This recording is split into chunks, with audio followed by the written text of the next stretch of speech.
Morning student. ठीक है, तो today's science class we will consider effects of heat. Okay, heat के effects को समझेंगे, थोड़ा सा इसके बारे में हम लोग समझ लेते हैं। तो we can see the transfer of heat energy in our daily life. हम अपने डेली लाइफ में हीट एनर्जी के ट्रांसफर को देख नहीं सकते, but we can at least experience its effect on giving heat in any object. Okay, on giving heat to an object, its temperature increased. मान लो किसी ऑब्जेक्ट में हम हीट देते हैं तो इसका temperature increase of temperature depend amount of heat obtained. Okay, तो increase of temperature, जो ऑब्जेक्ट का टेम्परेचर इंक्रीज होता है वो किस पर डिपेंड करता है कि उस ऑब्जेक्ट कितना हीट को ऑब्टेन किया है, कितना हीट उसको मिला है। ओके, तो on this basis we can calculate the increase of temperature. Okay, हम कैलकुलेट कर सकते हैं इसको, टेम्परेचर, इंक्रीज ऑफ टेम्परेचर को। Increase in temperature. First, have you ever thought? Have you ever thought why an iron bench get hotter than a wooden bench? देखो, हम लोग हमेशा सोचते हैं कि क्यों एक आयरन का, लोहे का बेंच, ठीक है, जब हम गर्मी में रखते हैं और लकड़ी का बेंच को गर्मी में रखते हैं तो दोनों में से जो आयरन का बेंच होता है वो जल्दी गर्म नहीं होता, धीरे से गर्म होता है। Second thing, why sand near the river get hotter than river water. देखो, अब हम जाते हैं, नदी जाते हैं या सी जाते हैं तो देखते हैं वहां पर कि नदी का पानी और उसके नियर में जो सैंड होता है, रेत होता है, रेत ज्यादा गर्म हो जाता है और नदी का पानी या समुद्र का पानी ज्यादा गर्म नहीं रहता। ओके, ऐसा क्यों होता है? Okay, now listen, on heating of N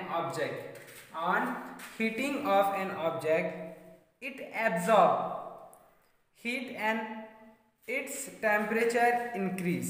देखो, on heating of an object, मान लो कोई भी ऑब्जेक्ट को हम हीट देते हैं या हीट को एब्जॉर्ब करता है तो उसके टेम्परेचर में इंक्रीज हो जाता है, टेम्परेचर बढ़ जाता है। On cooling down the object release heat. देखो, आप ध्यान देना यहाँ पर, तो कोई भी ऑब्जेक्ट को आप हीट देते हो तो उसका टेम्परेचर इंक्रीज हो जाता है। ओके, और जब हम उसको कूल करते हैं तो उसका टेम्परेचर डाउन हो जाता है, फॉल हो जाता है, गिर जाता है। और मान लो कि दो ऑब्जेक्ट है और दोनों का मास इक्वल है, इक्वल मास का दो ऑब्जेक्ट है और दोनों का टेम्परेचर अलग अलग है, एक का हायर टेम्परेचर है, एक का लोअर टेम्परेचर। ओके, तो दोनों जो है एक साथ इक्वली जो है हीट इंक्रीज भी होगा, हीट डाउन भी होगा। जो इंक्रीज है, जो पहले से हीट है, ज्यादा हीट है, वो डाउन होगा, और जो पहले से कम हीट है, कोल्ड है, वो हीट होगा। तो दोनों एक साथ एक quantity of heat,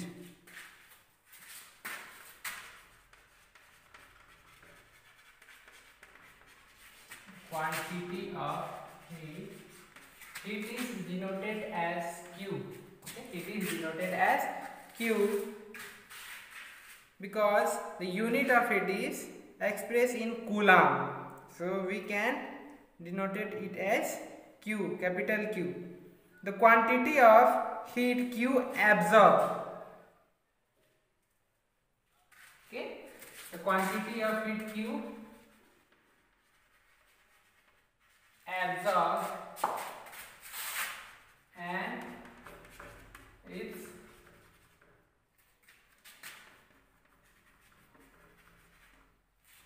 temperature increase.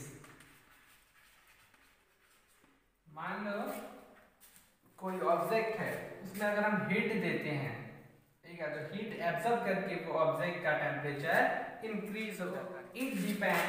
It depend on follow first on the mass of object or substance. Okay. So we can express it as Q is directly proportional to M. M is mass and Q is heat. Okay. Second thing is on temperature of substance. देखो heat किस पर depend करता है? So we can express it as Q is directly proportional to del T. ठीक है, total temperature of substance. And third, nature of substance. Nature of substance. So we can write it as Q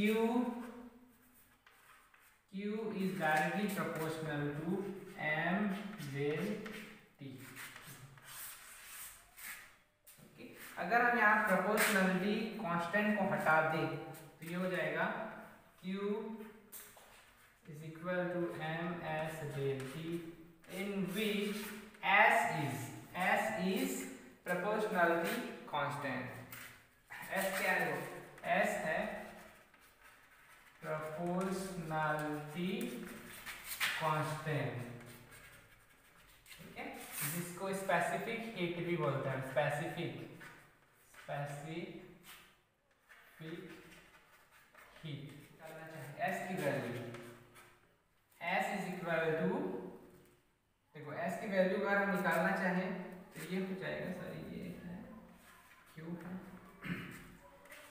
Q upon M del T हो जाएगा।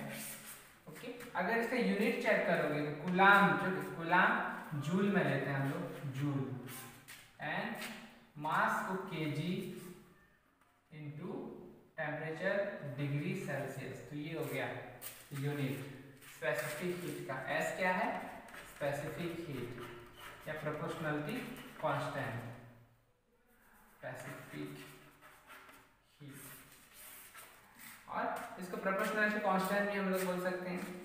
Okay, that is depend upon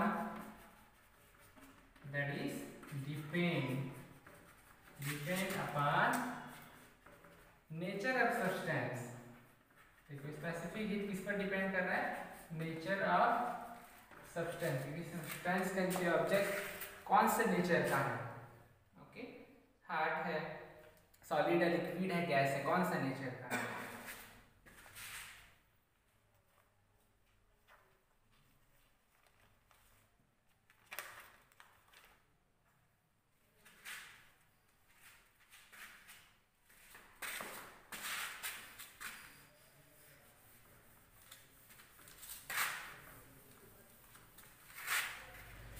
okay student, तो हमने अभी पढ़ा, ठीक है, proportionality constant S या specific heat. Specific heat that is denoted as S. S is equal to Q upon M into del T, in which Q is heat, M mass of object and del T temperature, total temperature. Okay, now therefore the specific heat capacity of any substance is the amount of heat required to raise the temperature of 1 unit substance by 1 degree. ठीक है, तो specific जो heat है उसको हमने पढ़ लिया है। अब उसके हीट कैपेसिटी को हम लोग देखेंगे और वो क्या होता है। तो it is the amount of heat, ठीक है, हीट का एक अमाउंट होता है।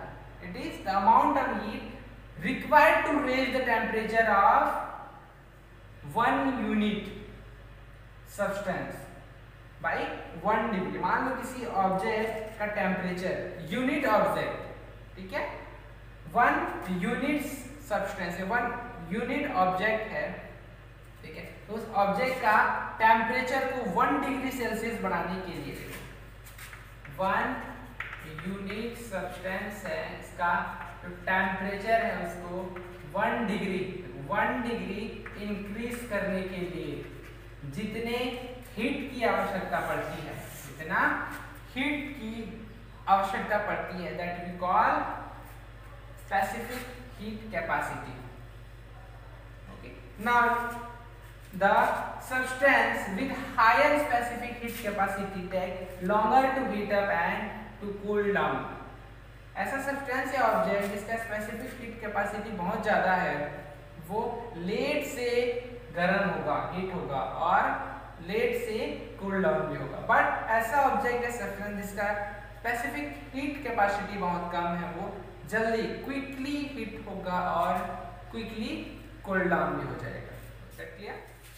सो स्टूडेंट, कल हम लोग पढ़ेंगे हीट कैपेसिटी. ठीक है, आज हम पढ़े increase of temperature, effect of temperature. ठीक है, effect of temperature, effect of heat, specific heat capacity. तो कल के क्लास में हम लोग पढ़ेंगे हीट कैपेसिटी.